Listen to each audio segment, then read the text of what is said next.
வெளியில ஃபுல்லா நல்லா வந்து கழுவி விட்டாச்சு. அதனால ரொம்பவே வந்து ஈரமா இருக்குது. அதனால வெளியில வந்து உட்காரவே முடியல. பூ எல்லாமே வந்து ரெடி பண்ணி அரேஞ்ச் பண்ணி வச்சுட்டு, அதுக்கப்புறமா வெளியில எடுத்துன்னு போயிட்டு பூக்கோலம் போடலான்னு சொல்லிட்டு தான் ரெடி பண்ணிட்டுருக்கேன்.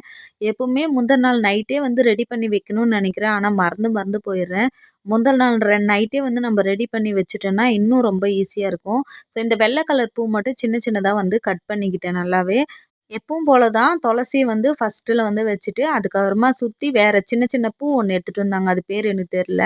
ஸோ அதையும் வச்சுட்டு, அதுக்கப்புறம் வெள்ள கலர் பூ வச்சுட்டு, ரவுண்டா வந்து பார்த்தீங்கன்னா, செம்பருத்தி பூ வச்சு விட்டுட்டேன். இன்னைக்கு ஃபுல்லா ரவுண்டா இல்லாம ஒரு 3 ரவுண்டா இந்த மாரி வச்சு விட்டுட்டேன். சரி இன்னைக்கு கொஞ்சம் டிஃப்ரெண்ட்டா இருக்கட்டும்னு சொல்லிட்டு, இந்த பூ எப்படி இருக்குன்னு சொல்லிட்டு கமெண்ட்ல வந்து சொல்லுங்க.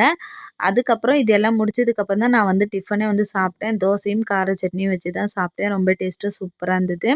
அவ்வளோதான். இந்த வீடியோ புடிச்சிருந்தா லைக் அண்ட் சப்ஸ்கிரைப் பண்ணிக்கோங்க. வீடியோ பார்த்ததற்கு நன்றி.